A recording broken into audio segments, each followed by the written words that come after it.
Alhamdulillah, Alhamdulillah, Alhamdulillah. Segala puji bagi Allah, Alhamdulillahi katsira. Segala puji bagi Allah sebanyak-banyaknya. Alhamdulillahi katsira wa subhanallahi bukratan wa asila.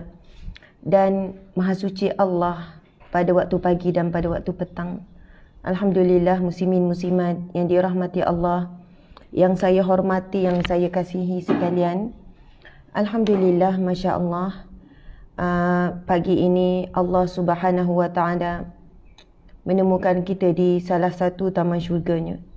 Pada pagi hari sekarang banyak sangat taman syurga Allah. Maksudnya majlis ilmu banyak kan. Jadi kita boleh hadir mana-mana. Kita boleh gila-gila dan sebagainya. Jangan jadilah kita subhanallah sama ada yang menyampaikan ilmu ataupun yang mendengar ilmu ataupun yang menyebarkan ilmu, share. Dan janganlah pula kita menjadi orang yang tidak dekat dengan majlis ilmu. Sebab orang yang tidak dekat dengan majlis ilmu, dia sebenarnya jauh dengan taman syurga Allah. Bagaimana dia nak dekat dengan Allah dan bagaimana dia nak masuk ke taman syurga Allah yang sebenar di akhirat kelak. Alhamdulillah tuan-puan sekalian, lepas 2 hari Sabtu dan Ahad, kita bertemu kembali hari Isnin. Ini masuk minggu yang kelima dah. Pengajian kitab Riyadhus Salihin. Alhamdulillah. Apa khabar semua? Masya Allah, apa khabar? Anda bersiaran daripada mana? Ustazah, selawat selalu dapat ketenangan hati. Betul, betul. Allahumma salli ala Sayyidina Muhammad wa ala ali Sayyidina Muhammad. Ada ingatkan saya Ustazah, selawat akan dapat ketenangan hati. Betul. Allahumma salli ala Sayyidina Muhammad wa ala ali Sayyidina Muhammad. Sahabat-sahabat, pasal selawat ni, Masya Allah, ada hadis Nabi berkenaan dengan jumlah selawat yang wajar, yang dicadangkan untuk kita baca. Mari kita tengok sekejap ya.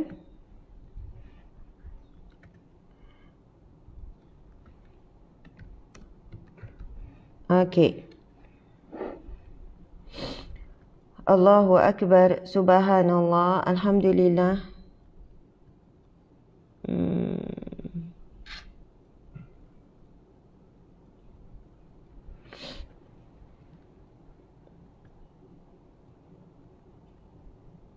Sekejap.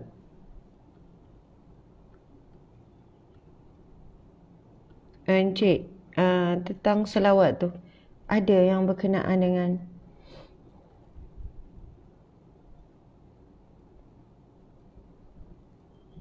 sekejap ya sahabat-sahabat. Ada pada Subang Jaya, Singapura. Ada pada Singapura Zunaidah Zakaria, Nur Syazza. Ustazah, sekurang-kurangnya 1000 kali sehari kan? Ya. Kalau mampu, kalau dapat, kita cuba selawat dengan rasa khusyuk dan sebagainya. Daripada Kepong, daripada Johor Halida, Miss Raini, Date Rose, Jamie Hart. Salam dari Singapura, Jamie. Sharifah Hussein. Subhanallah. Manakala sahabat-sahabat di di FB pula, nanti kita tengok sahabat di IB ya.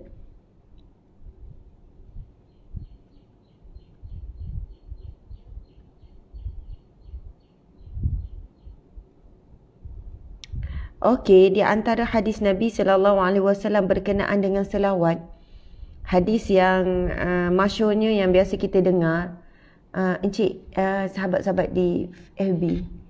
Okey, Ustazah, Mak nak tanya, boleh terangkan sekejap tentang cara didikan buat anak umur 6 hingga 8 tahun, terutamanya solat, terutamanya solat subuh. Okey, subhanallah. Umur 6 hingga 8 tahun. Okay, nanti kita kupas sikit. Sahabat-sahabat di FB pula, ada Hamidah Aini Osman, Subhanallah Puteri Mawar, Siti Nozalilawati, Nora Love, Alia Sarah, Rabiatul Adawiyah, Surya Kasih, Hamidah Dali. Terima kasih yang bagi star, Masya Allah. Dah boleh bagi star, malam tadi tak boleh Subhanallah, Nora Love, Puteri Mawar, Zuraini Zabidi, Hamidah, Alimah Muhammad, Kuala Terengganu, Kelantan, JB Nur Atirah. Saya ada grup selawat setiap hari baca 1K setiap orang. Kalau ikutkan dalam 200 saja selepas solat kan. Nuriyati, Subhanallah, Najapa, daripada Semenyih, daripada Kedah Sarimah, Roshani, Waalaikumsalam. Ya, don't sharing. Kita share ya sama-sama dan sama-sama bagi star. Alhamdulillah. Siapa yang malam tadi dah hadir sama dalam program saya dengan Datuk Wida? Siapa yang hadir sama malam tadi? Dan apa manfaat yang anda dapat pada malam tadi? Mungkin boleh kongsikan sikit. Apakah manfaat yang anda boleh dapat daripada perkongsian dengan Datuk Seri Wida malam tadi? Saya dapat banyak ilmu. Saya dapat banyak pengajaran juga. Subhanallah, Allahu Akbar. Tuan-puan sekalian, kita ni kan hari demi hari adalah hari yang baru. Kita mesti ada nekat yang baru. Kita mesti ada semangat. Ya, saya pun sama. Setiap hari juga mengulangi kesilapan, tuan-puan sekalian. Kesilapan selalu diulangi. Tapi tak berhenti. Sebagaimana silap pun tak berhenti, niat, nekat nak jadi baik pun tak berhenti, tuan-puan sekalian. Sentiasa niat, nekat, tak berhenti. Masya Allah. Contohnya setiap hari lepas malam semalam, contohnya kita terlebih marah anak, kita ada apalah kesiapan kita dengan suami dan sebagainya, kita mesti nekat hari ni nak jadi ibu yang lebih baik, ibu yang lemah lembut, ibu yang penyayang, ibu yang berkesan dan sebagainya. Subhanallah. Kalau siapa yang tengok Datuk Seri Wida malam tadi, ya betul, sentiasa bercakap dengan Allah. Ya. Kita minta staff, Encik, minta unit media yang hadir tolong dengar, tolong download perkongsian malam tadi dan tolong upload di IG supaya lebih ramai dapat manfaat. Datuk Seri Wida jadikan amalan, dia macam ni tau. Memang ada pro and cons bila saya bersiaran dengan selebriti di kalangan founder ataupun dengan artis dan sebagainya. Tapi tujuan matlamat utama saya sebut kepada diri sendiri, kepada staff, ada tujuan utama adalah dakwah. Tujuan utama dakwah, mendekatkan golongan agama dengan golongan selebriti seperti ini. Dan ilmu yang kita perolehi, ada kalanya kita melihat kepada siapa yang menyampaikan. Ada kalanya kita melihat apa yang disampaikan, lalu kita muhasabah diri. Bila time kita minta sesuatu dengan Allah, minta bahagian akhirat dulu. Subhanallah. Ya, saya tengok di IG tak ada live dengan DSW. Betul, tak ada live. Nanti kita share. Sebab malam tadi dekat FB je. Tuan-puan sekalian, berkenaan dengan bagaimana Datuk Seri kata dia selalu bercakap dengan Allah. Apa-apa minta dengan Allah. Ya Allah, tolong ya Allah, ya Allah. Maksudnya selalu. Tadi saya juga jadikan amalan, tapi kadang-kadang biasa kita berdoa waktu khusus dan sebagainya. Saya tahu sebenarnya memang baik, bagus kalau kita sentiasa berhubung dengan Allah. Hati itu selalu berhubung. Tapi kita pun memang nak ajar hati kita berhubung. Jadi macam tadi sementara tengah bersiap-siap tu kan, saya pun bercakap, minta dengan Allah, ya Allah pemudahkanlah pagi ni ya Allah, agar penyampaianku baik, agar penyampaianku berkesan. Ya Allah, berikanlah aku ilham, berikan idea ya Allah. Berikan aku kelancaran ya Allah. Sambil-sambil bersiap tu kan kita cakap-cakap, rasa macam lebih tenang, lebih kuat. Ya, lepas solat kita doa, ada doa-doa khusus kita kan. Masya Allah. Lepas tu amalan Datuk Seri Wida, dia kata kalau time solatnya memang lama. Sebelum masuk waktu dia dah buat persiapan. Maksudnya solatnya di awal waktu. Lepas tu solatnya mesti lama. Sebab apa? Dia akan pastikan setiap kali solat, dia akan solat, yelah tengok qabliyah ba'diyah lah, mana yang tak dapat selepas, dia tak buat selepas lah, dia buat sebelum saja. Solat mesti digabungkan dengan solat sunat taubat, lepas tu solat sunat hajat. Yelah solat fardu. Lepas tu dia akan ada wirid, zikir yang wajib, bacaan Al-Quran. Setiap hari mesti wajibkan dirinya baca surah Ar-Rahman, Al-Waqi'ah, lepas tu Yasin dan juga surah Al-Waqi'ah, Ar-Rahman, Yasin, Encik, Ar-Rahman, Al-Waqi'ah, Yasin, lepas tu dia nak ni Al-Kahfi kan, Al-Kahfi. Subhanallah. Tuan-tuan dimati Allah sekalian, betul penampilan zahir itu adalah satu penampilan yang penting. betul, Islam tidak mengenepikan kita perlu menjaga penampilan zahir. Subhanallah. Namun teruslah beramal soleh sehingga zahir dan batinmu baik. Macam itulah. Teruskan beramal soleh sehingga zahir dan batinmu baik. Masya Allah. Bukannya kita ni menghukum seseorang buat apa ibadah banyak tapi perangai macam tu. Subhanallah. Kenapa kita kata buat apa, seolahnya kita meletakkan nilai amal soleh itu tidak ada apa-apa. Kan, Masya Allah. Contoh kita jumpa seseorang yang engkau ni solat, zikir, baca Quran tapi tak tutup aurat. Adakah bahawa kita menyatakan bahawa solat, baca Quran, zikir itu tidak memberi manfaat kerana kita mengukur dia tidak tutup aurat? Sahabat-sahabat sekalian, kita katakan bahawasanya lebih baik kita katakan begini, moga-moga solatnya, zikirnya, ibadahnya boleh mengubah dirinya, subhanallah, menjadi wanita yang salihah. Macam itulah kan. Kita kalau nak tunggu ikhlas pun tak tahu bila ikhlas. Kita buat je amal soleh walaupun terpaksa, lama-lama ikhlas. Beramallah sehingga ikhlas, beramallah sehingga kita jadi baik. Subhanallah, Allahu Akbar, Masya Allah. Jadi muslimin muslimat, terima kasih yang hadir malam tadi. Bagi saya ada dapat banyaklah pengajaran. Jika kita ni nak melihat kebaikan, kita akan jumpa kebaikan. Okey, sahabat-sahabat, berkenaan dengan selawat sikit. Nabi SAW bersabda, ini adalah hadis riwayat Ahmad, Nasai dan Al-Hakim daripada Anas bin Malik. Nabi bersabda yang bermaksud, barang siapa yang bersalawat kepadaku sekali, maka Allah akan bersalawat kepadanya 10 kali. Dan Allah akan gugurkan dosa dan Allah akan tinggikan kedudukannya. Allah tinggikan darjatnya. Tuan-puan sekalian, subhanallah, sekali kita selawat, Allahumma salli ala Sayyidina Muhammadin wa ala alihi wa sahbihi wa sallam, ataupun wa ala alihi wa sahbihi wa sallim.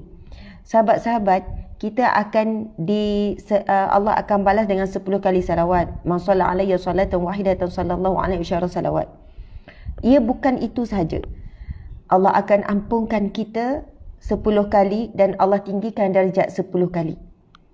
Sekali selawat, Allah Subhanahu wa taala akan berselawat, iaitu Allah memberikan rahmat kepada kita sebanyak 10 kali, dan Allah gugurkan dosa kita asbab selawat 10 kali.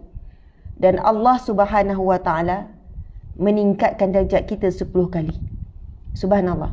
Sahabat-sahabat semua, Masya Allah, bila kita sebut tentang selawat, ia membawa maksud kita mendoakan Nabi supaya Nabi dapat rahmat Allah.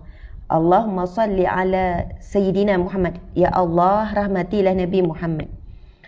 Jadi, dalam hadis yang lain, Nabi SAW bersabda, barang siapa yang mendoakan saudaranya secara sembunyi, akan ada pada kepalanya malaikat yang akan menyebut, amin, amin, amin. Akan mengaminkan, malaikat akan mengaminkan doa kita. Dan malaikat mendoakan dengan satu doa, bagimu jua apa yang kamu minta. Maksudnya, malaikat doakan kembali apa yang kita minta untuk orang lain tersebut. Dan Nabi sebut itulah doa yang mustajab. Jadi siapa yang nak doa dia mustajab, banyak berdoa untuk orang lain. Dan sebaik-baik manusia yang kita nak doakan adalah Nabi Muhammad sallallahu alaihi wasallam. Masya Allah. Kalau kita mendoakan orang lain, ya, kita dapat doa yang mustajab. Banyakkan doa untuk jiran, untuk adik-beradik. Ya Allah, ada adik-beradik kita yang susah, doakan dia. Doakan untuk ibu ayah, hebat. Doakanlah untuk suami, untuk anak-anak. Masya Allah. Sebab apa? Tak rugi kita memperbanyakkan doa untuk orang lain secara sembunyi. Nabi sebut secara sembunyi. Ada malaikat akan mengaminkan. Amin, amin. Malaikat, subhanallah. Makhluk hamba Allah yang sangat dekat dengan Allah, tidak pernah melakukan dosa. Dan bila malaikat berdoa, minta dengan Allah, tidak ada apa-apa kepentingan sebab malaikat adalah makhluk syurga. Malaikat bukan mengharapkan sesuatu daripada Allah, balasan, ganjaran dan sebagainya. Masya Allah. Jadi mudah-mudahan doa malaikat untuk kita jauh lebih mustajab, tuan-puan sekalian. Jadi bila kita doakan saudara kita secara sembunyi, kita akan didoakan kembali oleh malaikat. Malaikat akan sebut amin. Ini hadis yang sahih. Nabi SAW sebut malaikat akan berada di kepala orang yang berdoa kepada orang lain secara sembunyi. Subhanallah. Ada dalam buku ni tuan-puan sekalian, Sahabat Dunia Akhirat, bab yang pertama lagi.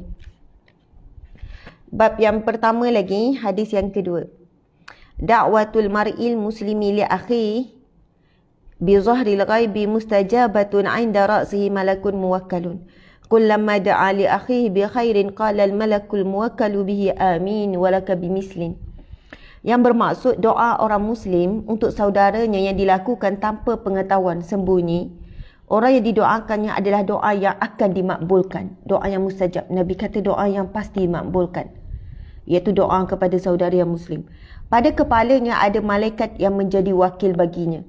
Akan ada malaikat pada kepalanya akan jadi wakil. Setiap kali dia mendoakan kebaikan untuk saudaranya, maka malaikat tersebut berkata amin. Malaikat akan berkata amin. Dan engkau pun mendapatkan apa yang dia dapatkan. Malaikat pun mendoakan engkau juga mendapatkan apa yang dia dapatkan. Subhanallah. Baik. Itu kita mendoakan saudara kita. Sahabat-sahabat, bayangkan jika kita mendoakan kepada Rasulullah sallallahu alaihi wasallam. Apa dia ustazah doa kepada Nabi? Selawat.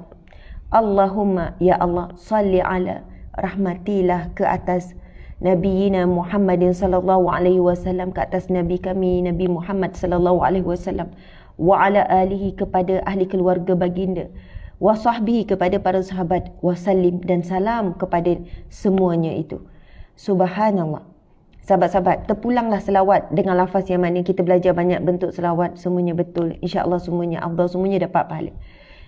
Yang hebatnya, bila kita mendoakan saudara kita yang lain, kita dah tahu tadi. Tapi bila doa kepada Nabi, kita akan dapat 10 kali doa kembali.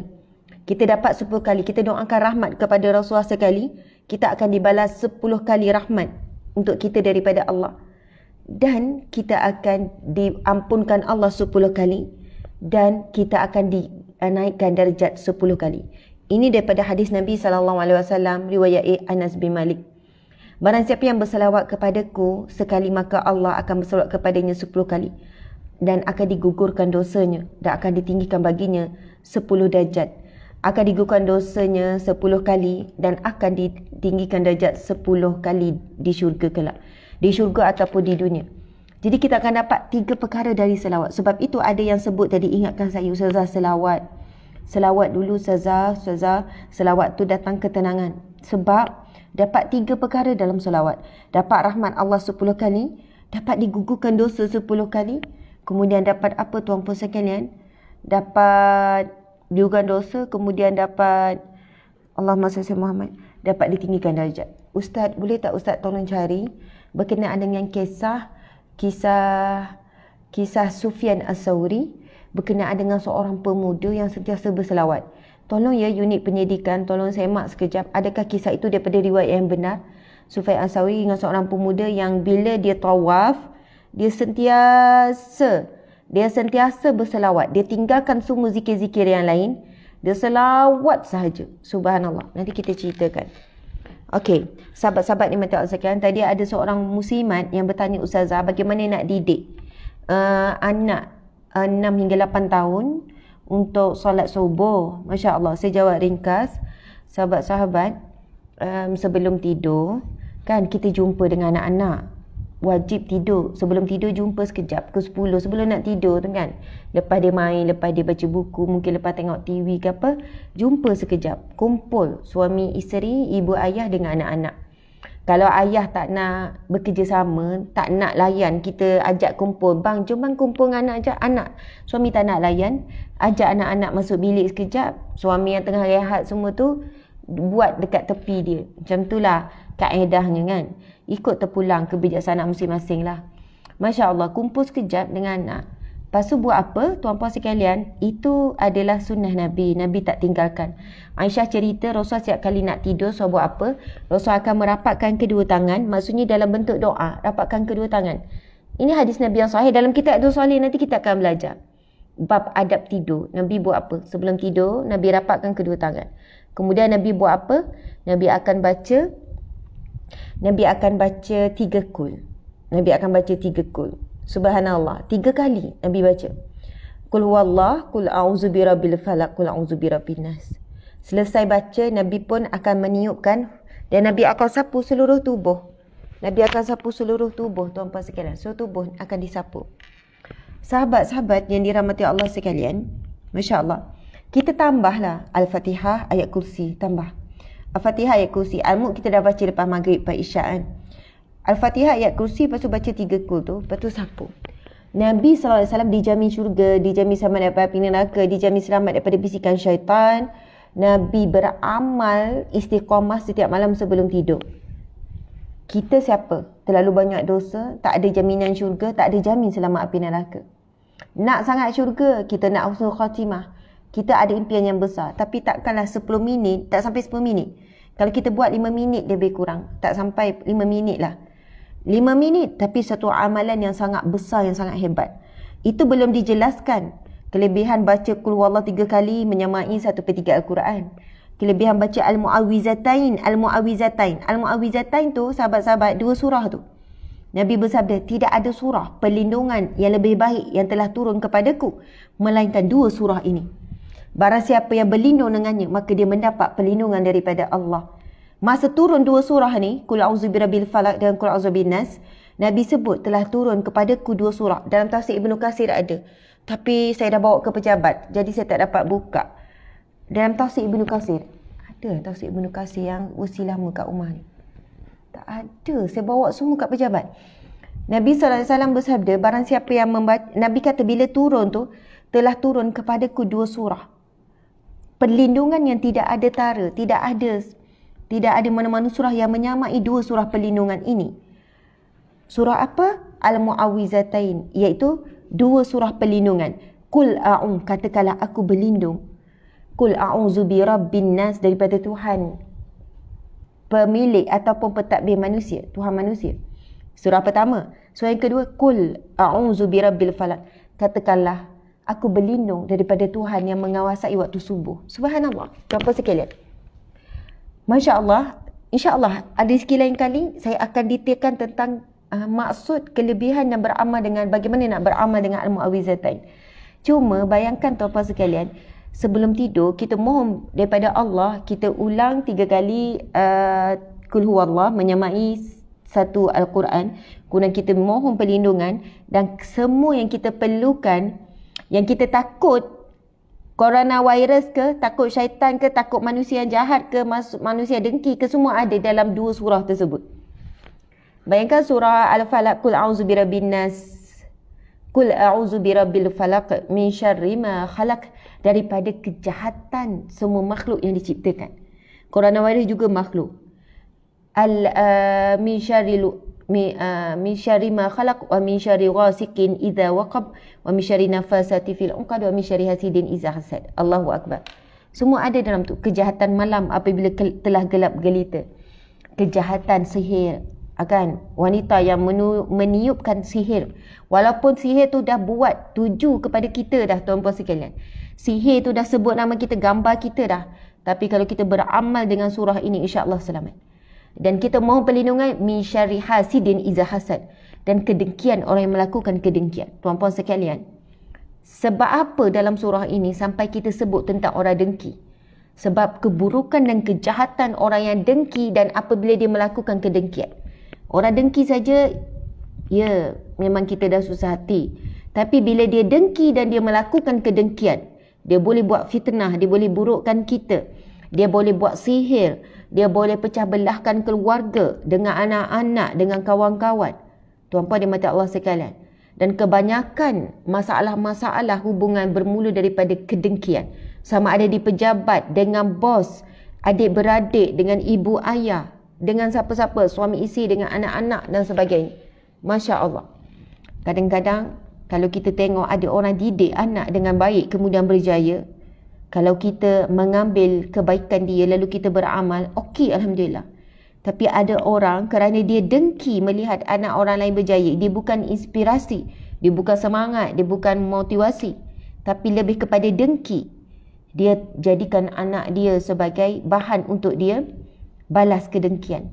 Dia paksa anak, dia buat begitu, dia buat begini, train anak ni supaya dia boleh jadi lebih baik daripada orang tu. Akhirnya dia mempergunakan anak tersebut. Tapi berbeza dengan orang yang bermotivasi, orang yang ambil pengajaran, ambil semangat. Lepas tu dia akan buat juga yang terbaik, tapi dalam waktu sama dia tidak memaksa anak. Kan? Paksa anak benda baik, paksa tapi dengan cara yang baik. Okey, tuan-puan sekalian. Sebab dengki ni boleh merosakkan diri kita, dan Nabi SAW menyebutkan sesungguhnya kedengkian itu boleh merosakkan amal baik, seperti mana dengki ni bahaya sangat, hasad dengki.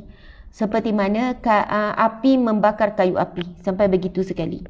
Masya Allah. Untuk anak-anak 6 hingga 8 tahun sebelum tidur wajib. Bukan, ini semua kami buat begini. Bukan anak-anak 6-8 tahun. Yang umur 15 tahun pun wajib. Berkumpul semua. Baca semua tadi tu. Sapu suhu tubuh. Lepas tu sama-sama lah pasal niat. Baca doa tidur. Kita sama-sama doa pasal niat. Bangun awal pagi besok. Bangun awal pagi besok kita nak solat sunat. Lepas tu kita nak solat subuh kan. Sama-sama lah pasal niat sebelum tidur. Lepas tu kita tidur kan. Masya Allah. InsyaAllah.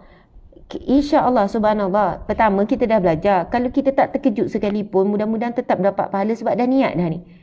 Dah niat nak bangun tahajud. Niat dah ni. Tiba-tiba bangun-bangun 6.30. Ada asbab-asbab letih sangat ke apa. Kurang-kurangnya kita dah dapat pahala. Itu hadis Nabi yang kita dah belajar yang lepas. Bab niat. Barang siapa yang berniat melakukan suatu kebaikan telah dicatat baginya pahala. Dan apabila dia melakukan, dia digandakan 10 kali ganda sehingga 700 kali ganda. Dan sehingga sangat banyak, tuan-puan sekalian, sangat banyak.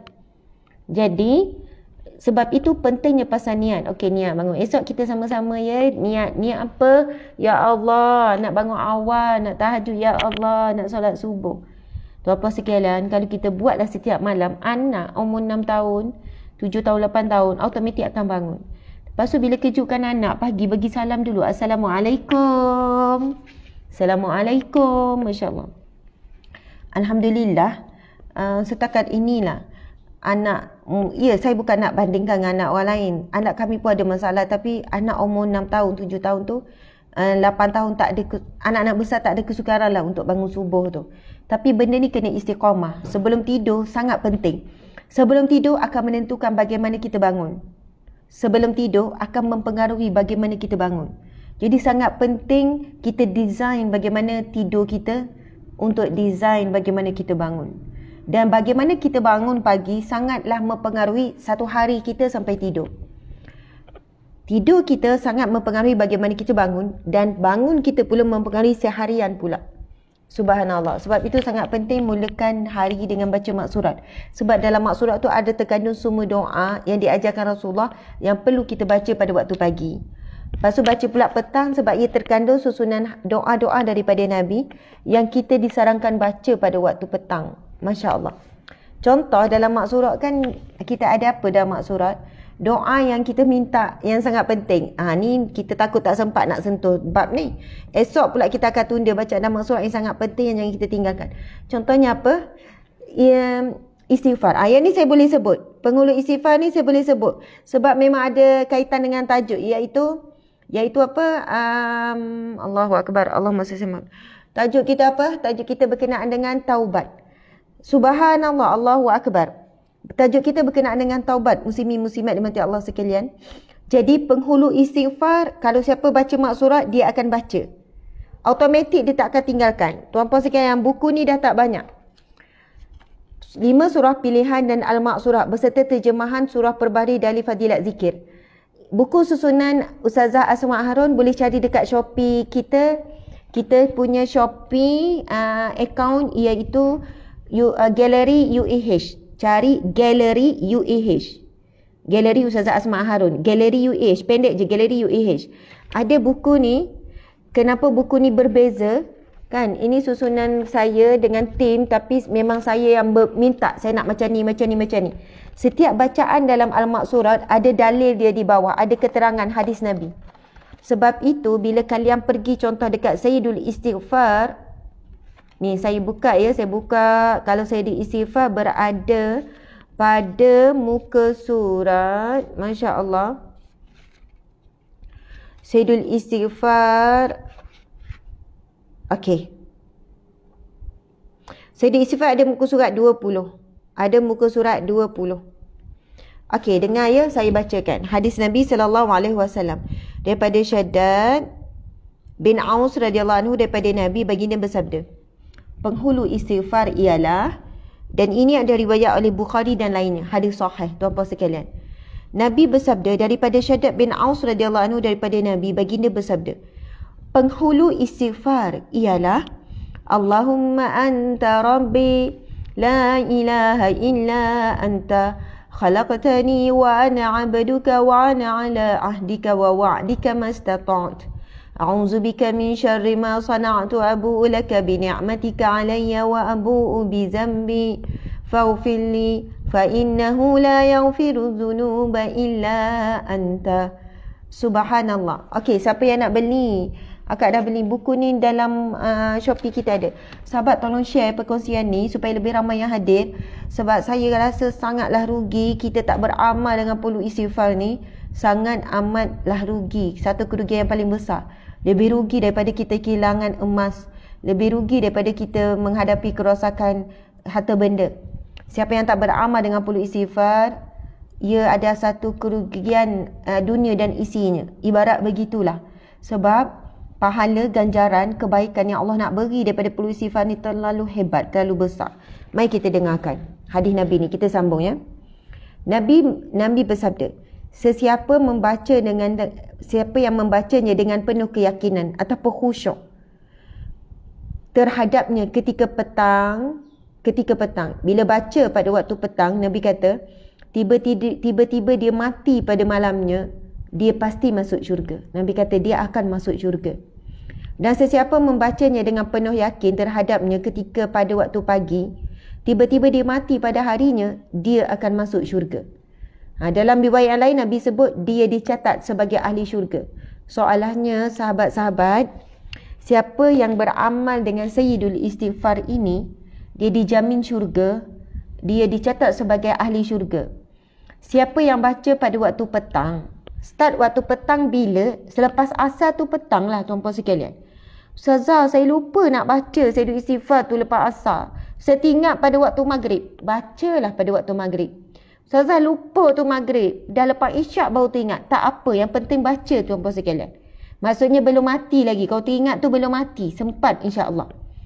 Jadi, bila baca lepas petang, selepas asar, Allahumma anta rabbi la ilaha illa anta khalaqtani wa ana 'abduka wa ana 'ala ahdika wa wa'dika mastata'tu a'udzu bika min syarri ma sana'tu abu'u laka bi ni'matika 'alayya wa abu'u bi dhanbi faghfir li fa innahu la yaghfiru dzunuba illa anta.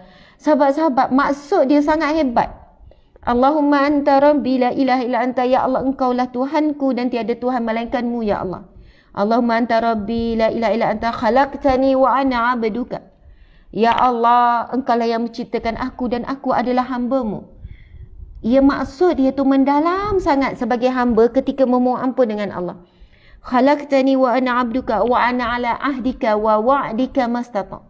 Dan aku dalam genggaman-Mu, aku dalam janji-Mu, dan dalam sedaya upayaku aku ni menunaikan janjiku dan sebagainya. Manistata'. A'udzu bika min syarri ma sana'tu. Allahu akbar. Ya Allah, aku mohon perlindungan daripada kejahatan yang aku lakukan sendiri. Tuan-puan sekalian, maksud dia sangat dalam. A'udzu bika min syarri ma sana'tu. Ya Allah, aku mohon perlindungan daripada kejahatan yang aku lakukan. Tuan-puan sekalian, keburukan yang berlaku, musibah, bala yang terjadi dalam hidup kita, banyaknya bukan kerana orang tu dengki dengan kita, bukan kerana orang tu khianat dengan kita, bukan kerana orang tu buat jahat pada kita dan sebagainya. Tapi bila kita muhasabah sendiri, ya Allah, aku memang layak diuji begini. Dosaku terlalu banyak. Jadi kita mohon dengan Allah, ya Allah, Allahumma inni a'udzubika, Allahumma inni a'udzubika min syarri ma sana'tu. Ya Allah, aku mohon perlindungan daripada kejahatan yang telah aku lakukan. Kita berlindung, kita dah tak nak buat kejahatan tu. Subhanallah, aku berlindung ya Allah daripada kejahatan tersebut. Aku tak nak, tolong halang aku dengan kejahatan tersebut. Dan aku berlindung daripada hasil, kesan, asbab kejahatan tu berlaku keburukan dalam hidup kita. Ya Allah, jangan asbab dosa maksiatku Engkau uji anak-anakku ya Allah. Jangan sebab dosa dan maksiatku ya Allah Engkau uji akan perniagaanku. Apa sajalah yang kita bimbang. Kan? Kejahatan tu sih kita mohon berlindung, kita tak nak buat dah. Min syarri ma sana'tu. Kan, abu'u laka bi ni'matika 'alayya wa abu'u bi dhanbi. Ya Allah, aku mengakui segala nikmat-nikmat-Mu ke atasku. Dan aku mengakui segala dosa-dosaku, Ya Allah. Sebab itu sahabat-sahabat, Nabi bersabda, siapa yang beramal penghulu istighfar ini dengan yakin. Itu poin penting. Kalau orang tanya, Ustazah senangnya nak dapat syurga. Acilah kalau macam tu. Bukan susah sangat pun. Baca pagi satu kali, tak sampai pun lebih kurang 1 minit siap. Tuan-puan sekalian, cuba tengok jam. Penghulu istighfar 1 minit saya rasa siap. Itu jam depan saya. Allahumma anta rabbi la ilaha illa anta khalaqtani wa ana abduka wa ana ala ahdika wa wa'dika mastata'tu. A'udzubika min syarri ma sana'tu abu'u laka bi ni'matika alayya wa abu'u bi zambi faghfirli fa innahu la yaghfiru dzunuba illa anta. Sahabat-sahabat, saya baca tak ada laju sangat. Boleh je laju lagi. Tahu tak, waktu dia tak sampai setengah minit. Tuan-puan sekalian, amalan tidak sampai 3,5 minit, hanya tak sampai 30 saat. Tapi dapat jaminan syurga. Kalau fikir logik, macam tak logik. Fikir logik, kita rasa macam mudahnya nak dapat syurga. Macam tu je Ustazah, dijamin syurga kalau kita mati dalam keadaan begitu. Sahabat-sahabat, dengarkan. Kena fahami betul-betul. Nabi SAW sebut, barang siapa yang membaca Sayyidul Istighfar, Allahumma anta rabbi la ilaha anta, yang kita bacakan tadi, Nabi kata, dengan yakin. Maksud dengan yakin ini, dia mesti memahami maksud. Tuan-puan sekalian, siapa yang beramal dan berdoa dan hafal, Encik tolong tutup kipas, dah sejuk lah pula. Yang berdoa menghafal Sayyidul Istighfar ini, tuan-puan sekalian, subhanallah, pertama, kena naikkan tingkatan memahami maksud. Lepas tu masa baca tu dengan yakin, maksudnya dengan penuh harap. Penuh harap meminta ampun dengan Allah. Penuh harap mengakui dosa. Subhanallah, orang yang selalu mengulangi dosa yang sama, dia sebenarnya masa minta ampun dengan Allah, dia tak minta ampun sungguh-sungguh. Kalau betul-betul dia minta ampun dengan Allah sungguh-sungguh, dia tak akan ulanglah dosa. Sebab itulah ciri-ciri taubat yang diterima Allah, iaitu taubatan nasuha. Syaratnya adalah menyesal, tinggalkan dan tidak ulang. Jadi kalau siapa yang bertaubat, bacalah Sayyidul Istighfar, tapi lepas tu sebaik lepas tu buat dosa lagi, apa tandanya itu? Ciri-cirinya apa itu? Kita bimbang, sebenarnya kita hanya berdoa ataupun buat Sayyidul Istighfar bukan kerana Allah, tapi mengharapkan syurga Allah, bukan dengan redha Allah. Macam mana nak dapat syurga Allah kalau bukan dengan redha Allah? Sebab itu tuan-puan sekalian, bila Nabi sebut barang siapa yang membaca Sayyidul Istighfar pada waktu petang dengan keyakinan, maksud dengan sungguh-sungguh, dengan betul-betul baca, dengan beramal, kan? Masya Allah, jika dia mati, Nabi kata, jika tiba-tiba dia mati. Maksudnya di sini, sahabat-sahabat, Nabi sebut, tiba-tiba dia mati pada malamnya.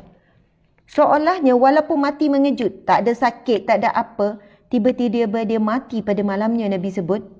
Tiba-tiba dia mati pada malamnya, Masya Allah, akan dicatat baginya ahli syurga. Dia akan masuk syurga. Dalam hadis ni kita baca dia akan masuk syurga, dijamin syurga.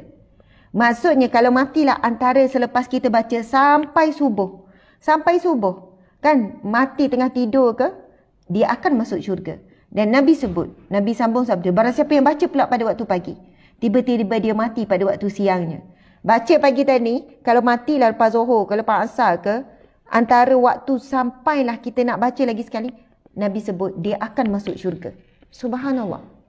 Sebab itu kita kena memahami. Okey, mungkin ada orang kata, Ustazah, boleh tak Ustazah tulis? Sebab apa? Saya takut, saya tak erti cari apa. Okey, saya akan tuliskan ya, Sayyidul Istighfar ini, dan kita akan tulis maksud sekali.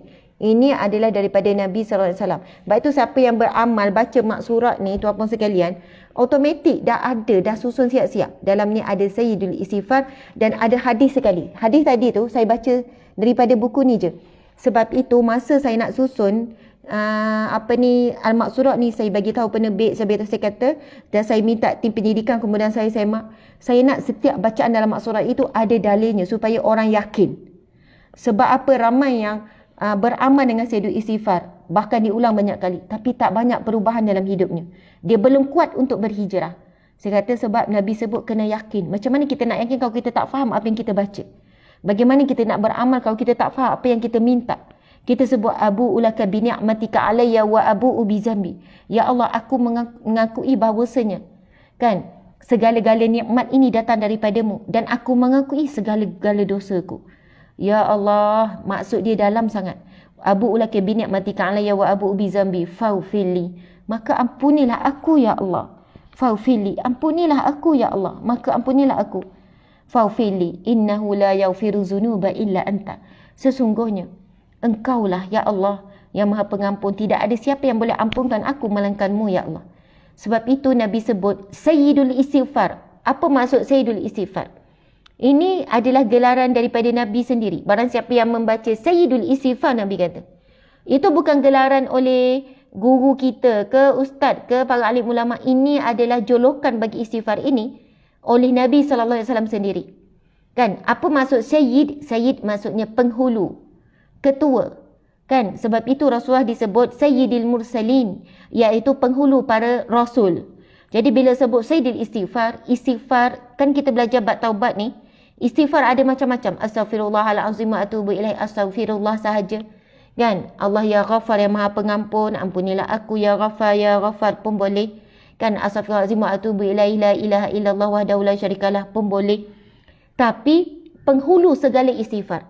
Macam-macam istighfar kita belajar, tapi penghulu ataupun ketua istighfar yang terbaik, yang paling afdal, yang paling sempurna, iaitu yang kita bacakan tadi. Kan? Boleh cari dalam amat surat, boleh cari dalam internet. Tolong print, pastikan setiap kali pagi dan petang baca. Siapa yang nak masuk syurga sekeluarga, saya tanya. Siapa nak masuk syurga sekeluarga? Semua orang nak masuk syurga sekeluarga. Tuan-tuan sekalian, kalau kita masuk syurga tapi ada seorang anak yang tak ada dalam syurga, agak-agak kita boleh menikmati syurga tak? Mungkin kita dalam keadaan duduk dalam nikmat tapi teringat dekat anak. Ya Allah, anakku dalam neraka seorang. Ya Allah, anakku. Kalau kita masuk syurga, kita ada 10 orang adik-beradik. Kalau seorang tak ada dekat syurga pun kita sedih. Sahabat-sahabat di mata Allah sekalian. Sebab itu, sebesar-besar nikmat masuk syurga sekeluarga. Sangat nikmat. Ada semua. Jumpa balik pasangan, jumpa balik. Semua anak ada, cucu-cucu semua ada. Atuk nenek semua ada. Subhanallah. Kan adik-beradik jumpa mak ayah, itulah nikmat yang paling hebat. Kalau sekarang kita tak jumpa mak ayah lama kan, nanti dah habis COVID ni dapat jumpa berkumpul, kita rasa nikmat. Terbayang pun dah nangis. Rindunya nak berkumpul. Tuan-tuan sekalian, berkumpul yang paling indah adalah berkumpul di syurga. Dan kalau sekarang kita sedih tak jumpa ahli keluarga kan, dan kesedihan yang paling dahsyat bila kita tak dapat jumpa ahli keluarga dalam syurga. Itu kesedihan paling dahsyat. Kita tak jumpa mak ayah kat dunia ni kan. Dah lama tak jumpa, berbulan, berapa tahun ada. Ada tak jumpa suami duduk PJJ, tak jumpa anak. Memang sedih kalau kita baca. Tapi jadikan muhasabah, yang paling sedih bila tak jumpa, tak dapat berkumpul di syurga. Jadi siapa yang jelas sangat, dia punya visi, misi dia nak berkumpul di keluarga di syurga, dia mesti mewajibkan dirinya dan ahli keluarganya mesti baca istighfar ini, perlu istighfar pagi dan petang. Dia sangat tegas dan sangatlah berdisiplin beramal dengannya. Mesti ingatkan anak baca maksurat. Sebab dalam maksurat ada perlu istighfar. Bila time perlu istighfar, kita minta baca perlahan-lahan, cuba hayati maksud dia. Kan, Masya Allah. Jadi seorang ketua keluarga yang hebat, dia memastikan dirinya, ahli keluarganya mesti baca perlu istighfar ni. Pagi, petang. Sebab Nabi sebut, barang siapa yang membacanya dengan yakin, Masya Allah, jika dia mati, tiba-tiba dia matilah pada malam, dia pasti masuk syurga. Dia akan masuk syurga. Jadi insya-Allah, subhanallah, kita kan berusaha untuk hidup selesa. Kena berusaha untuk mati selesa. Kubur selesa dan masuk syurga. Subhanallah, Allahu Akbar. Jadi saya nak tulis sikit. Kita tulislah tuan-tuan sekalian. Sebelum tulis tu saya nak baca juga hadis Nabi. Sahabat-sahabat di mata Allah sekalian. Depan ni saya akan tulis, sebenarnya saya ada janji yang lepas, 2 doa dalam maksurat. Jadi kita ada masa lebih kurang 8.10, kita akan berhenti. Tapi saya kena baca juga salah satu hadis Nabi daripada kitab ni. Kitab Riyadhus Shalihin kita ni. Berkenaan dengan, Masya Allah, satu hadis Nabi yang agak panjang, yang saya skip. Yang saya skip pada minggu lepas.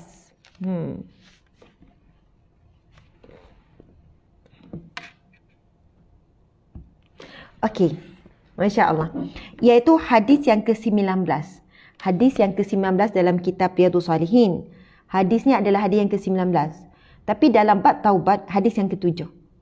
Dalam kitab Riyadhus Shalihin, ini adalah turutan hadis yang ke-19.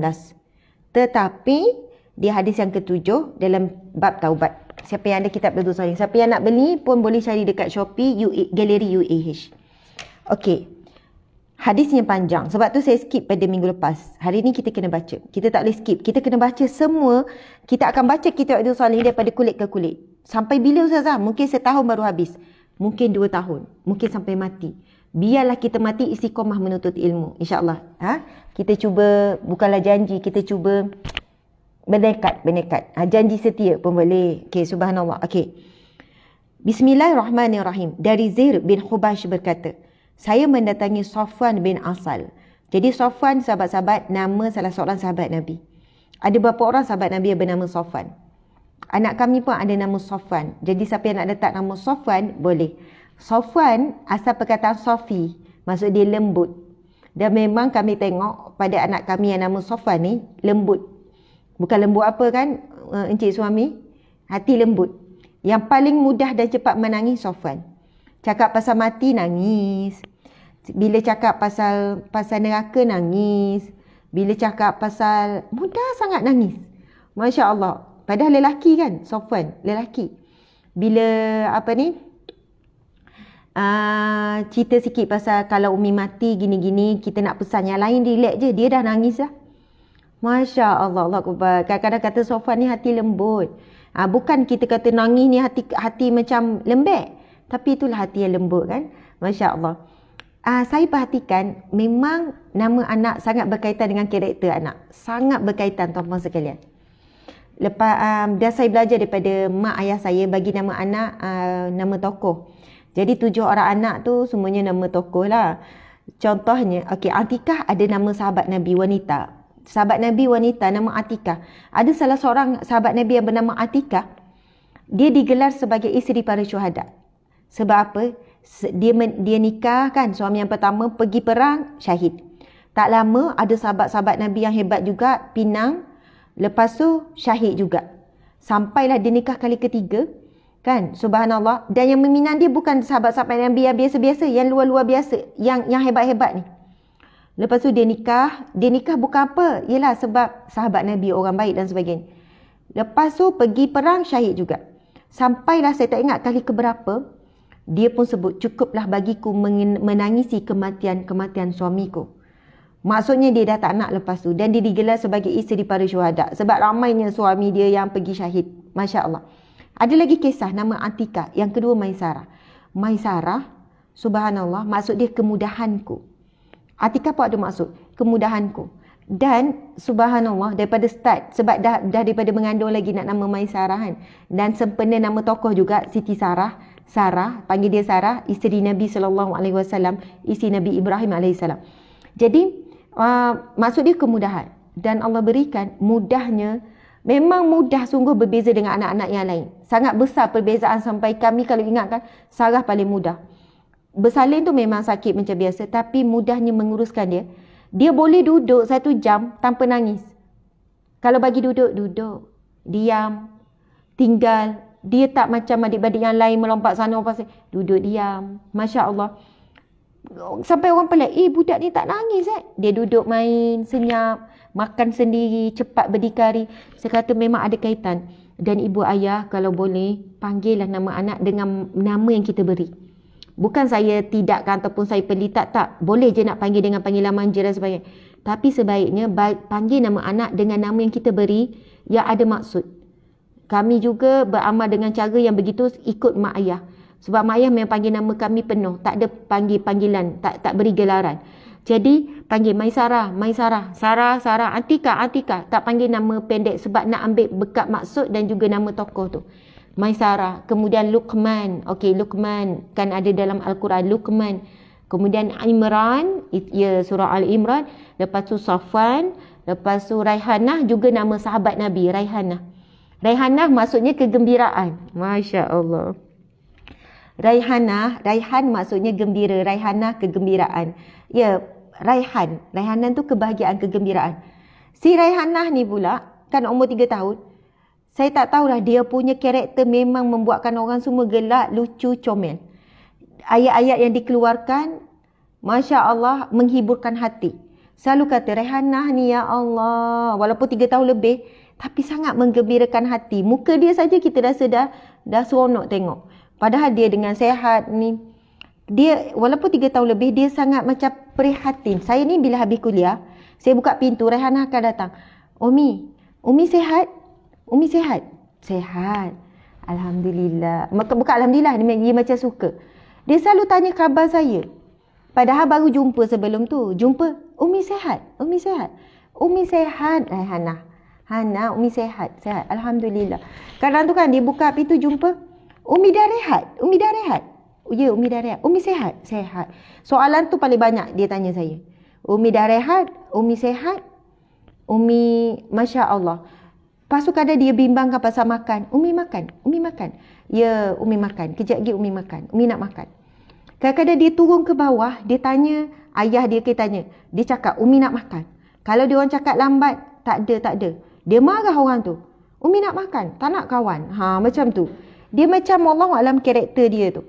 Saya fikir, ya Allah, Raihanah, maksud dia kegembiraan. Jadi tuan-puan sekalian, cari nama anak yang ada maksud yang baik. Masya Allah. Dan para ulama menyebutkan, antara nama-nama yang baik adalah nama-nama tokoh. Ranking kedudukan nama-nama yang baik untuk dijadikan pilihan adalah antaranya nama-nama tokoh. Saya sendiri Asma, nama tokoh sahabat Nabi, isteri anak kepada sahabat ni, adik-adik kami semuanya nama-nama tokoh lah ibu bapa bagi. Saya bukan kata nama tokoh selain pada tokoh tak baik, cuma kalau anda ada pilihan, kalau dapat, kalau nak, walaupun nama tokoh ni macam boring sikit kan, tak up to date, tapi terpulang. Tapi saya yakin ada barakah, ada keberkatan. Kemudian maksud yang baik. Kalau tak jumpa nama tokoh yang kita rasa suka, letak maksud yang baik dan panggil nama anak kita dengan nama tersebut. Baikkan kita panggil nama anak kita Halimah. Kan kita panggil Halimah. Maksud dia apa? Ya Halim, nama Allah tu. Yang maha santun. Lemah lembut sangat. Latifah, panggil Latifah. Yang maha lembut. Masya Allah. Kan Alimah pula. Bagi nama Alimah. Yang maha mengetahui. Dia akan jadi orang alim tanpa sekian. Alimah. Kan yang maha alim. Kita bukannya letak nama Allah pada nama anak, tetapi subhanallah, itu adalah satu doa. Subhanallah. Syakira, kan maksudnya yang bersyukur. Syakirah, yang bersyukur. Allah ya syakur, yang maha bersyukur, maha gai. Jadi subhanallah, semua tu kalau kita tengok nama Allah Asmaul Husna sendiri, memang banyak juga yang sangat cantik, sangat indah untuk diberikan nama-nama anak. Okey, kita sambung lagi. Minta maaf, saya sebenarnya ulah pasal Sofwan anak saya. Okey, tapi ini adalah Sofwan sahabat Nabi. Saya mendatangi Sofwan bin Asal untuk bertanya tentang mengusap 2 khuf sepatu. Sofwan bertanya, apa yang menyebabkan engkau datang ke sini, wahai Zir? Saya baca hadis ni, saya menjawab, dalam rangka mencari ilmu. Subhanallah. Okey, Zir bin Hubaish berkata, ini pun sahabat Nabi. Saya mendatangi Sofwan bin Asal radhiyallahu anhu. Sofwan bin Asal ni sahabat Nabi, untuk bertanya tentang mengusap 2 khuf sepatu. Dia nak pergi menuntut ilmu, nak tanya kepada Sofwan tentang bab hukum menyapu sepatu khuf, ambil wuduk, sapu atas khuf. Nanti kita terangkan sikit. Lalu Sofwan bertanya, apa yang menyebabkan engkau datang ke sini, wahai Zir? Apa sebab ni? Kamu datang tujuan apa, wahai Zir? Sebab Zir yang datang jumpa Sofwan kan? Faham ya? Saya menjawab, dalam rangka mencari ilmu. Saya datang nak cari ilmu. Ia berkata lagi. Lalu Sofwan bersabda. Sofwan berkata. Dan apa yang Sofwan kata ini adalah hadis Nabi sebenarnya. Hadis Nabi. Hadis Nabi berkenaan dengan kelebihan orang yang menuntut ilmu. Jadi sahabat-sahabat yang hadir majlis ilmu pagi ini, insya-Allah kita semua dapat kelebihan ini. Walaupun kita berada di alam maya. Sebab inilah kaedahnya sekarang menuntut ilmu di alam maya. InsyaAllah sama kedudukan kita hadir seperti di alam yang sebenar, alam fizikal. Okey, dengar ni Nabi sebut macam mana kedudukan orang yang belajar ni.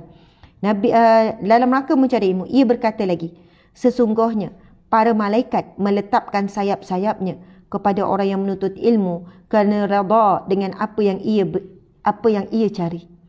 Siapa yang menuntut ilmu, kita sedang dinaungi sayap para malaikat. Apa yang Sofwan sebut ini telah disebutkan dalam hadis Nabi yang lain. Nabi menyebutkan sesungguhnya orang yang menuntut ilmu, cari ilmu.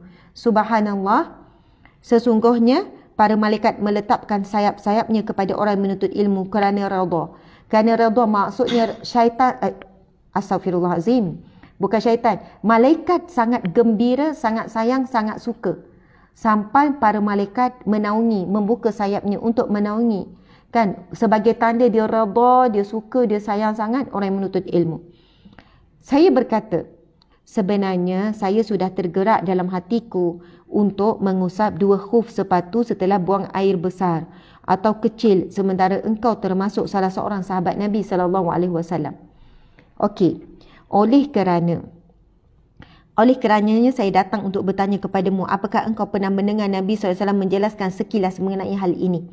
Safwan menjawab, ya pernah. Rasulullah SAW menyuruh kami di saat kami sedang dalam berpergian agar tidak melepaskan khuf sepatu ketika selama 3 hari 3 malam, kecuali jika kita mengalami janabah.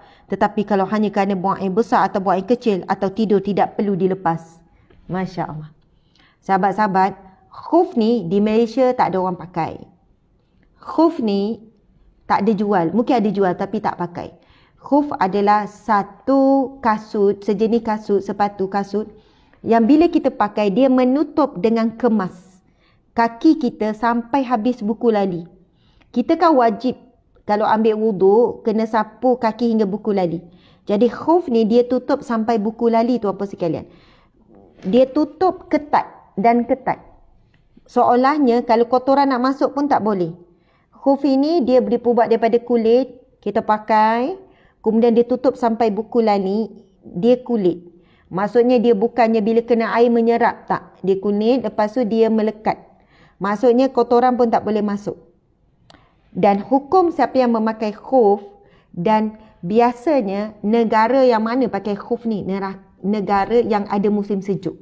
Kalau kita pakailah khuf ni, berpeluh-peluh lah kaki tu. Berpeluh-peluh mungkin melecet lah, tak sesuai lah dengan suhu, dengan keadaan negara kita ni. Tapi kita tahu, saya pernah belajar di Mesir kan, siapa yang pernah pergi ke musim sejuk di negara Arab ni, Masya Allah, Mekah, Madinah ni, kalau musim sejuk tu, sejuk yang teramat sangat. Dan biasa kalau kita sejuk, perasan ke tidak? Sejuk tu di kaki, yang jadi beku kaki tu. Jadi Safwan bercerita, pernah kami berpergian selama 3 hari berturut-turut. Maksudnya pergi musafir. Kan? Dan ia berlaku kemungkinan besar di musim sejuk. Wallahualam mungkin berlaku juga perjalanan itu di musim yang lain. Subhanallah, berpergian selama 3 hari. Maksudnya pergi musafir, mungkin pergi perang ke, pergi buat dakwah ke, apalah 3 hari. Dan Nabi pesan agar tidak melepaskan khuf selama 3 hari, 3 malam, kecuali jika janabah, jika berjunub saja. Maksudnya kalaulah ada bersama dengan isteri, ada bersetubuh, barulah kena buka mandi wajib. Tapi kalau tidak, boleh saja pakai 3 hari 3 malam. Maksudnya tak boleh lebih 3 hari 3 malam. Kalaulah buang air besar ataupun buang air kecil, kan batal wuduk. Yang perlu dibuat adalah ambil wuduk macam biasa. Tapi bila sampai kaki, tak perlu buka khuf tu. Sapu je air di atas khuf. Faham ya? Kalau tak ada air, boleh tayamum muka dengan tangan je. Okey lah. Kalau ada air, sapu di atas khuf. Tak payah buka. Subhanallah. Sebab apa? Nak buka khuf juga susah. Nak pakai khuf pun susah. Sebab dengan ketatnya dan sebagainya, ngam-ngam lepas tu, dia melekat dan sebagainya. Jadi soalannya, bila batal wuduk, bahagian kaki itu masih lagi terjaga. Jadi sahabat ni, dia nak menuntut ilmu dengan Safwan. Dan sebelum itu, Safwan puji dulu. Apa hajat kamu datang? Aku ingin menuntut ilmu. Safwan puji dulu. Sesungguhnya malaikat menaungi orang yang menuntut ilmu, cari ilmu dengan sayapnya. Kerana redha dia terhadap orang yang menuntut ilmu. Hebat Safwan. Dipuji dulu kawan yang nak menuntut ilmu ni. Subhanallah. Kemudian kawan tu bertanya berkenaan dengan hukum memakai khuf dan berkenaan dengan tak perlu pun buka untuk ambil wuduk. Kecuali berjunub, bersetubuhlah suami isteri, ataupun dia mengeluarkan air mani, maka wajib mandi wajib buka khuf masa tu. Tak boleh mandi wajib dengan pakai khuf, tak sah. Okey, saya berkata lagi. Siapa yang berkata lagi? Zair bin Hubeish berkata lagi. Sebab duduk hadap depan Safwan ni, sahabat Nabi ni. Zair berkata lagi, saya berkata lagi, apakah engkau pernah mendengar beliau menyebutkan tentang cinta? Hebat soalan ni, hebat tuan-tuan sekalian. Masya Allah. Ayatnya adalah, dia tanya, Dia tanya, subhanallah. Fakultu. Hal sami'tahu yadhkuru fil hawa syai'an? Okey, saya nak cari qala nabi. Okey. Nahwan min sautihi hahum faqultu lahu wa yahka kunna ma'a Rasulullah fi safarin fa ajaba Rasuluna wa sautika wa qad hadza faqala wallahi aghdadu ala al-marabu. Okey, masya-Allah. Dia tanya faqala faqultu wahyaka wayhaka aghdud min sautika fa innaka inda nabi sallallahu alaihi wasallam. Okey, tak apa. Saya baca terus terjemahan. Dia bertanya lagi. Siapa? Zir bin Hubaysh bertanya kepada Safwan. Apakah engkau? Oh, terima kasih sahabat-sahabat semua yang masih kekal, yang bagi star sampai 10,000 hari ni. Semalam star tak dapat dan monetize hari tu tak dapat sebab mereka block, sebab saya ada share tentang Palestin apa semua tu. FB terus block. Lepas tu kita adjust dapat balik star. Terima kasih banyak. Setiap star anda beri adalah infak. Kami akan manfaatkan untuk kerja amal, kerja dakwah. Terima kasih sahabat-sahabat di IG sebab masih lagi setia lebih kurang 1,200 campur 2 dan 2,000. Okey. Saya berkata lagi, apakah engkau pernah mendengar beliau iaitu Nabi Muhammad bercakap tentang cinta? Masya Allah. Sekarang ni dia tanya bab cinta pula. Dia menjawab, ia pernah pada suatu ketika kami bersama Rasulullah dalam berpergian dalam musafir. Ketika kami berada di sisinya, tiba-tiba ada seorang pedalaman. Ada orang Arab Badui, orang pedalaman, orang kampung macam tu kan. Beliau dengan suara yang keras sekali. Orang tersebut berkata, maksudnya dengan suara kasar ni, dengan suara tinggi, dia berkata, "Hai Muhammad." Rasulullah SAW menjawab dengan suara sekeras suara orang tersebut. Kan dia panggil, "Hai Muhammad," dengan suara kasar. Dan Nabi pun menjawab dengan suara keras juga. Bukan Nabi nak balas dendam, tapi Nabi nak mengajar. "Hai Muhammad," Rasulullah menjawabnya dengan suara sekeras suara orang tersebut. Nabi kata, "Mari ke sini." Lantas saya berkata pada orang pedalaman tersebut, "Celakalah kamu." Bukan celaka sungguh-sungguh, maksudnya kenapa kamu ni marah. Lalu Safwan kata, "Aku tegur, aku marah ni." Kan orang pedalaman ni. "Perlahankanlah suaramu, cakap elok-elok, rendahkan suaramu. Sebab kamu ini sedang di hadapan Nabi SAW. Sedangkan aku dilarang berbuat semacam ini." Safwan tegur, "Jangan tinggikan suara di hadapan Nabi. Kan aku sendiri dilarang, aku tak buat macam ni. Demi Allah. Dan aku sendiri dilarang berbuat semacam ini." Orang pedalaman tersebut berkata, "Demi Allah, saya tidak akan memelankan suaraku." Subhanallah. "Demi Allah, saya tidak akan memelankan suaraku." Subhanallah, orang Arab ni dia kata, "Demi Allah, aku tak akan perlahankan suaraku." Punyalah itu kan, perangai itu kan, "Aku tak akan perlahankan suaraku." Lepas tu dia pun berkata, "Allah, demi Allah, saya tidak akan menelangkan suaraku." Kemudian dia berkata kepada Nabi SAW, "Ada orang mencintai suatu golongan tetapi ia tidak dapat menyamai mereka." Lalu Nabi menjawab, "Seseorang itu bersama orang yang dicintai kelak pada hari kiamat."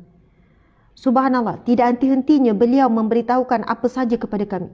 Sehingga akhirnya beliau menyebutkan bahawa dari arah barat itu ada sebuah pintu yang perjalanan luasnya, atau sekiranya seseorang yang berkenderaan melakukan perjalanan hendak menempuh jarak luasnya itu, maka jaraknya adalah sejauh 40 atau 70 tahun.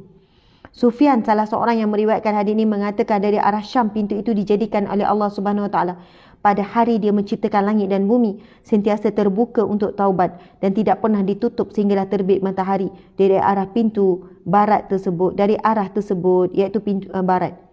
Hadis ini hadis hasan yang sahih. Sahabat-sahabat dimati Allah sekalian, perhatikan apa yang Nabi sebut. Orang Arab ni, orang Arab Badui ni, orang kampung, orang pedalaman ni, memang dah jadi kebiasaan dia. Bila bercakap suara tinggi, "Oi, kau ke mana? Oi, yang mana?" Cakapnya suara tu macam tinggi. Jadi Sufyan ni bila dengar suara dia keras, bila tanya Nabi Muhammad, dia lah panggil, "Hai Muhammad." Panggil dengan suara kasar macam tu. Sufyan ni kata, "Kenapa kamu ni marah ni kan, celakalah kamu. Perlahankan suaramu." Sedangkan perlahankan suaramu sebab kamu ni sedang depan Nabi. Kan sedangkan aku dilarang untuk tinggikan suara. Kemudian dia jawab apa? "Demi Allah, saya tak akan perlahankan suaraku." Mungkin dia dah biasa.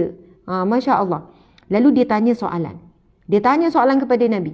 Ada orang mencintai sesuatu. Ada orang mencintai seseorang. Mungkin dia nak bagi tahu dia cintakan Rasulullah. Namun dia tidak dapat menyamai mereka. Bijak ni orang kampung ni. Orang Arab Badui ni sangat bijak, dia tanya. Ada seseorang yang mencintai seseorang tapi tidak mampu menyamainya.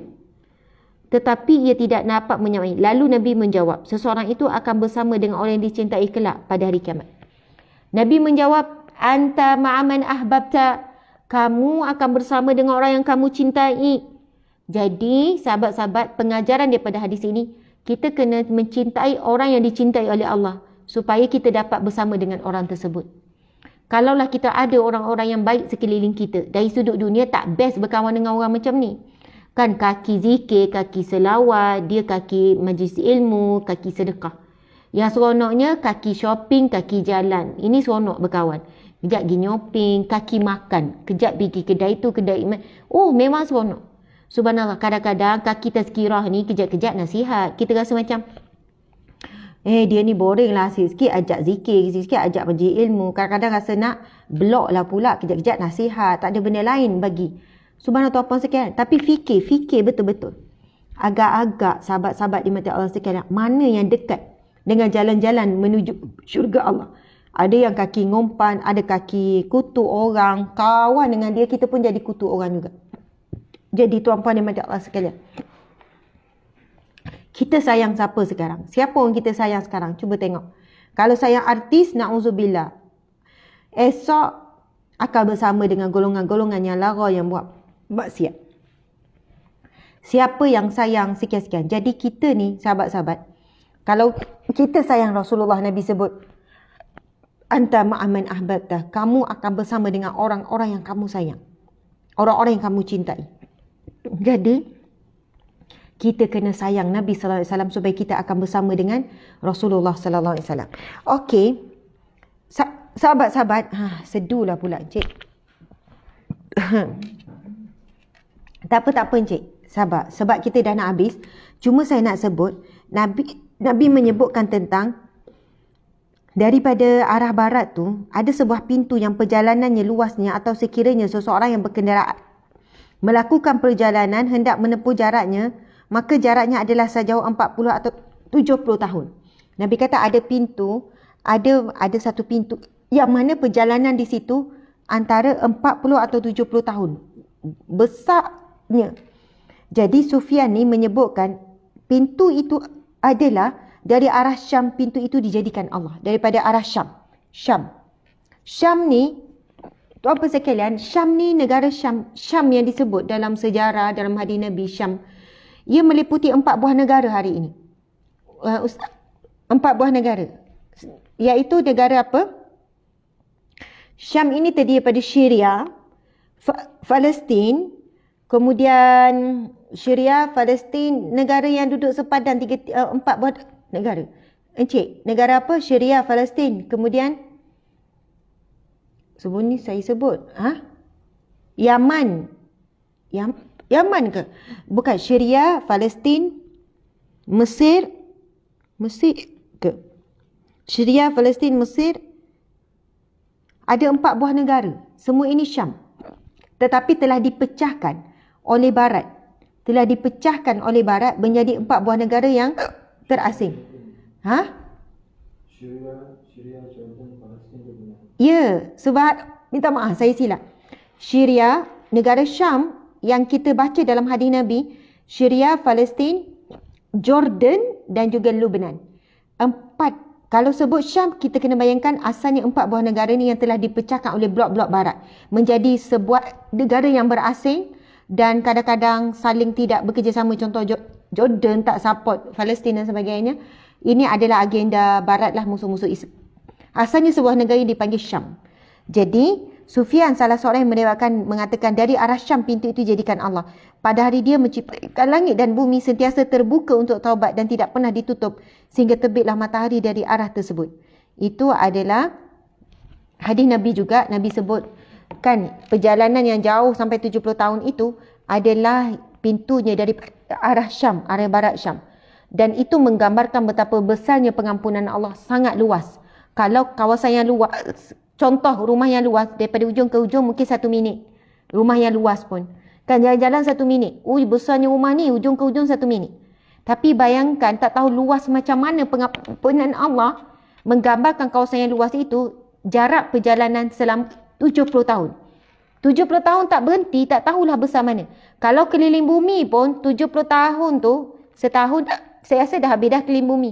Kalau 70 tahun nak kata luasnya pengampunan Allah, sampailah pada hari kiamat untuk kita. Alhamdulillah, mudah-mudahan dapatlah pengajaran, dapat ilmu, dapat pengetahuan pada pagi ini. Yang paling utama, yang paling untung, bukan orang yang menyampaikan paling untung. Ada kata minum air, sabar. Nak habis dah ni. Masya Allah, bukan yang tersedu-sedu. Saya faham. Tapi saya kadang menghormati orang yang berpuasa. Hari Isnin kan puasa sunat. Masya Allah. Subhanallah. Tuan-puan dimati Allah sekalian. Saya sudahi dengan, bukan yang menyampaikan itu paling untung, bukan orang yang mendengar ilmu paling untung, tapi yang paling untung orang yang beramal. Kita sama-sama beramal dengan sedu istighfar, beramal dengan apa ilmu yang kita belajar hari ini dan sebelumnya. Alhamdulillah, sekadar itu hari ini tuan-puan sekalian. Jumpa pagi besok dalam kita bab taubat. Comel, bersedu-sedu macam budak-budak. Okey, alhamdulillah. Kita baca apa? Tasbih kafarah dan surah Al-Asr. Bismillahirrahmanirrahim. Subhanakallahumma wa bihamdika asyhadu an la ilaha illa anta astaghfiruka wa atubu ilaik. Bismillahirrahmanirrahim. Wal 'asr innal insana lafi khusr illa allazina amanu wa 'amilus solihat wa tawasaw bil haqqi wa tawasaw bis sabr. Sadaqallahul azim. Subhanallah. Okey, sahabat-sahabat dimati Allah sekalian. Masya Allah. Alhamdulillah. Sabar. Siapa yang nak korban, jangan lupa masih ada masa. Sebab ada orang kata, kalau ada orang kata Ustazah, dah hilang dah, Alhamdulillah. Saya memang pesan pada suami, bahkan saya kalau hari, sama juga kalau saya ceramah dekat luar ataupun ceramah live, kalaupun saya tak puasa, saya elakkan. Bukan apa, saya rasa macam saya sangat kagum dengan orang yang boleh istiqamah puasa Isnin Khamis. Jadi saya tak dapat jadi orang yang seperti itu. Kawan-kawannya saya menghormati orang tu, itu kaedah saya, bukan disuruh oleh siapa-siapa lah. Saya kata saya takkan minum live kalau hari Isnin Khamis sebab saya tahu ramai orang yang berpuasa Isnin Khamis. Jadi mudah-mudahan dengan kita menyayangi dan menghormati, menyantuni orang begini, kita pun boleh bersama dengan orang baik-baik macam ni lah. Subhanallah, sahabat-sahabat, kita kena cinta dan sayang orang yang mencintai Allah supaya kita dapat bersama mereka. Ingat Nabi sebut, anta ma'aman ahbabta, kamu bersama dengan orang-orang yang kamu cintai. Jadi cintailah orang yang mencintai Allah. Kita dapati ramai orang-orang baik keliling kita. Ada yang jaga solat, ada yang jaga puasa, ada yang jaga sedekah dan sebagainya. Jadi Masya Allah, sayangi ibu ayah kita, sayanglah semuanya. Masya Allah, Alhamdulillah. Saya pun sayang semua kerana Allah, kerana Rasulullah sallallahu alaihi wasallam. Sekian, assalamualaikum warahmatullahi wabarakatuh. Okey. Sebab suami saya dah keluar, saya kena